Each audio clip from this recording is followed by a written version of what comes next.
What's up, everybody? Welcome to the LTC Bowling Show. I'm your host, J.R. Raymond.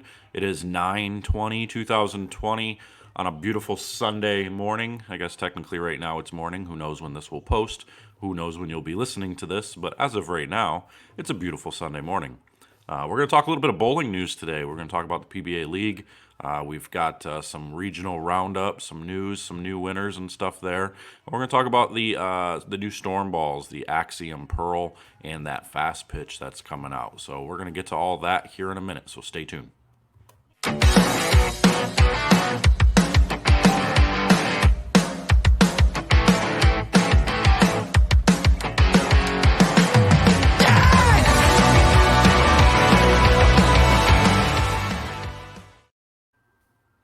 All right, welcome back. So we've got some news going on, and I know it kind of came out about a month ago or so, but not a lot of people not a lot of people seen it on the PBA website. So we're going to talk about it a little bit. But that PBA League, the PBA League, with everything that's been going on with the pandemic and all that stuff, and everything being pushed back, and events being canceled, and bowling centers being closed, and all this stuff, it's been kind of hectic. It's been crazy. There's still a lot of things that are up in the air. We're not really sure how things are going to go. I mean, as far as the next season goes, I'm sure they have somewhat of a plan with Coley and Tom and them working on the new PBA schedule and everything that's coming up. Hopefully, they've got something kind of planned out and figured out. I'm sure they do. But we'll see what they actually put forth, what they actually say about next year's schedule. Not sure when it's going to start or any of that. We'll see what happens after the new year and all that. I'm not sure if there's going to be a fall schedule of any kind other than the league stuff here. But yeah, I mean, there's news about the league and everything that's going on. They're going to be doing some live shows now. Let me go ahead and pull this up a little bit. But they're going to be doing the live shows now. When we look at this, it says Fox Sports increases PBA League coverage to 6 2-hour live telecasts. So I guess that's a good thing because now it's going to be live. So maybe that kind of makes up for not having the crowd there to be rowdy and crazy, because you're not going to be able to have all those people crammed in there because of everything that's going on with this virus and all that stuff. So they're going to do the best they can, and it's going to be moving. It's not going to be in. It's not going to be in that typical. It's not going to be in Bayside Bowl like it normally is. So it's actually moving over to Bolero in Centerville, Virginia, just outside of Washington D.C. So the news article here says the 2020 PBA League officially returns to the lanes in September with 60 of the world's best male, female, and international athletes competing for the prestigious Elias Cup. This year, the PBA League is making history with 12 teams, including 4 expansion franchises and 2 all-women's teams. This year's telecast will also feature 4 additional hours of live coverage on FS1. The 12 teams, now split into 2 divisions, Carter and Anthony, will take to the lanes on Friday, September 26th, with the Portland Lumberjacks looking to defend their title. Now, that's kind of one of the reasons why I wanted to make sure to get this out there, because that's just a week away. That this Friday on the 26th is when you will get to see the Portland Lumberjacks take on what is this? It says we'll take to the lanes on Friday, September 26th, with the Portland Lumberjacks looking to. So who are they bowling? Who are they bowling against? I'm not really sure. It doesn't say. But anyway, I guess they're just telling you that that's who's defending the title. So now the PBA League will have a new home in 2020, Bolero, Centerville, in Centerville, Virginia, just outside of Washington, D.C. After months of consideration, the PBA, in conjunction with the original host center, Bayside Bowl in Portland, Maine, made the decision to move the event due to current statewide virus-related restrictions. The new host location in Centerville, Virginia, will allow the PBA League players to compete in a safe environment limited to athletes, managers, and essential staff only, with no fans on site. So this was an extremely tough situation, tough decision, given the inexorable link between the PBA League and Bayside Bowl and the strong desire for things to feel normal, said Charlie Mitchell, proprietor of Bayside Bowl. We tried to come up with a safe way to host the event, but given safety concerns, social distancing guidelines, and occupancy limits, there's just no way to recreate the BOPO atmosphere with fans this year. A silver lining for the fans, the PBA League will return to Bayside in 2021. General admission ticket holders will receive an email from Bayside Bowl for information to receive a full refund or have their tickets roll over to 2021. The race to capture the prestigious Elias Cup will begin with a seeding round on September 26th from 10 a.m. to 5 p.m., streamed exclusively on Flow Bowling, followed by 12 hours of live coverage on FS1. The TV schedule is as follows. So the Anthony Division quarterfinals will be September 27th from 12 p.m. noon Eastern on FS1. Carter Division quarterfinals Sunday, September 27th at 7 p.m. And then you have the Anthony Division semifinals on the 28th at 7 p.m. The Carter Division semifinals on Monday, the 28th at 9 p.m. The Division finals Tuesday, September 29th at 7 p.m. And then the championship finals Wednesday, September 30th at 7 p.m.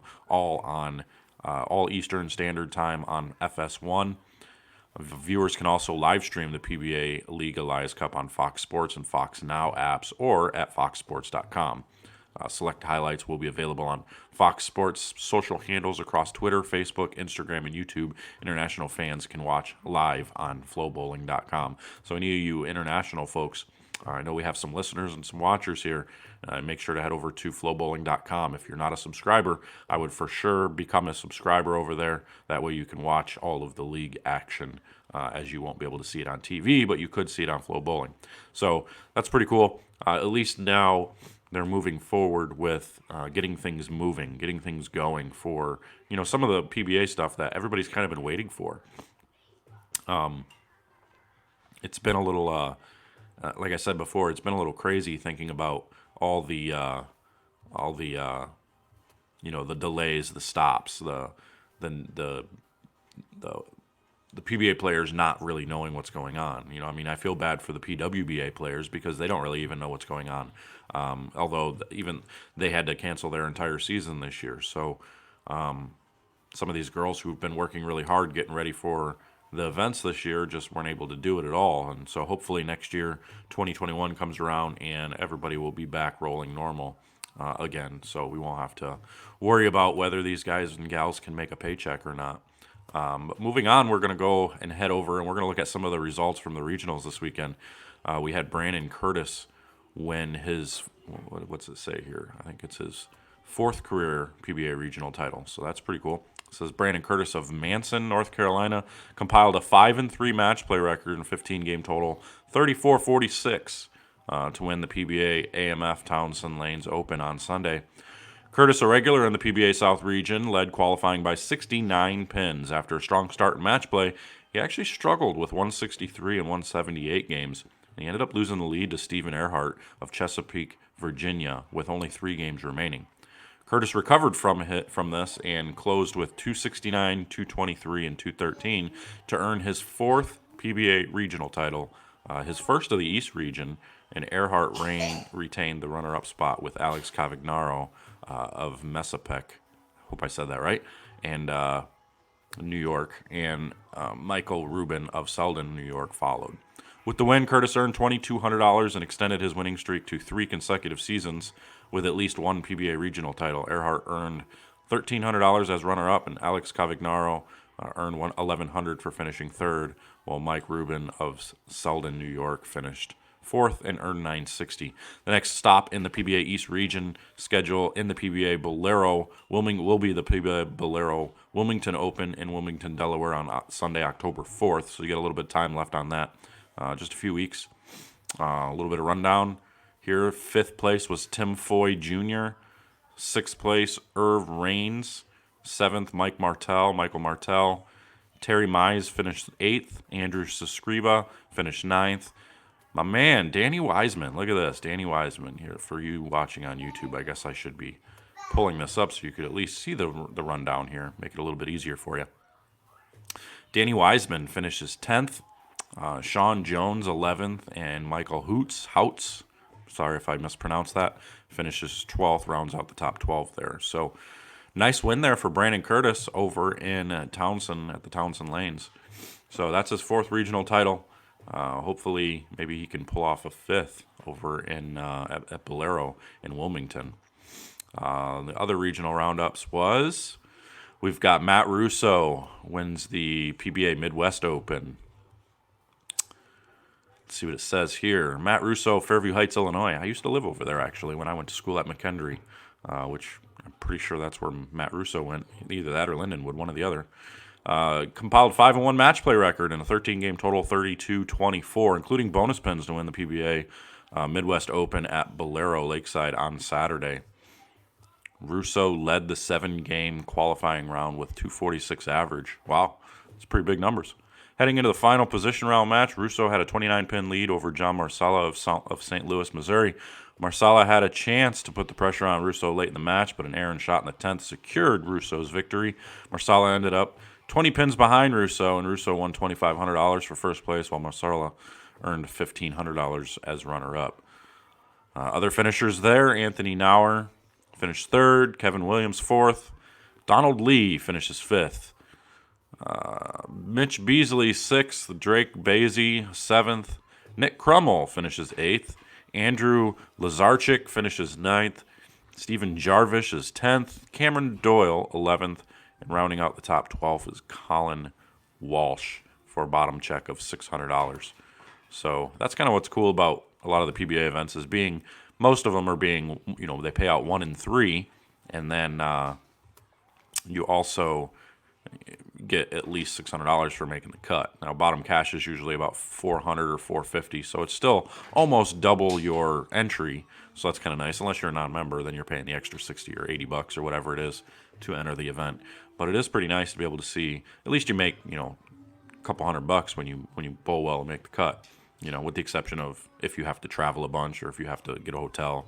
So it ends up being a little bit of a break even if you have to get a hotel and stuff. But most times you can make your way to the events that same day, and just drive back or whatever ends up happening. But then we got the PBA Bolero Mesa Open, Mesa West Open, where Cortez Schenk ended up winning as a non-member from Phoenix, Arizona. He ended up winning the Bolero Mesa Open on Saturday at the Bolero Mesa Bowling Center. Schenk won all 8 games in match play, posting a winning 15-game total of 37-69 to secure first place as a non-member. Schenk will not receive credit for this title, but he gets $3,000 first place check, while Darren Tang finished runner-up with a 4-4 match play record, 35-68, to earn $1,500. The other bowlers here, pretty wide and well-known names here in the top 8. You got Darren Tang finishing 2nd, Toby Sembueno finishing 3rd, Ari Wilson as a non-member finishing 4th. Good little two-hander there. Anybody who wants to watch another two-hander, go pay attention to Ari. PJ Haggerty, another solid bowler out there with many titles out in the West, finishing 5th. Jake Peters, another solid player there, got PBA titles, finishing 6th. Kyle Duster 7th, and David Haynes, shop owner out there in Las Vegas, had lots of success in many events over the years. Rounding out the top 8 there. So a lot of big names out west right now bowling in that area. I think a lot of these guys are from Vegas out here. So pretty cool to see a lot of the success out there. But I tell you what, following along the regional tour and regional schedules and stuff like that, it's not an easy thing to do, just because, especially out west where some of the events, they're just so spread out. It's hard to get to them. And I don't know if it's still the same, but I know Dave Wadko was talking about how, he pretty much had to take flights or something to get from one place to the next. And when he was bowling the West region or the Northwest or any of that stuff, and that was when he was pretty much dominating those events. He was Player of the Year a few different times, and he did really well out there. Had a ton of titles. So now he is in the Central region, he's living in Michigan now, working for Brunswick. So he's doing his traveling around here.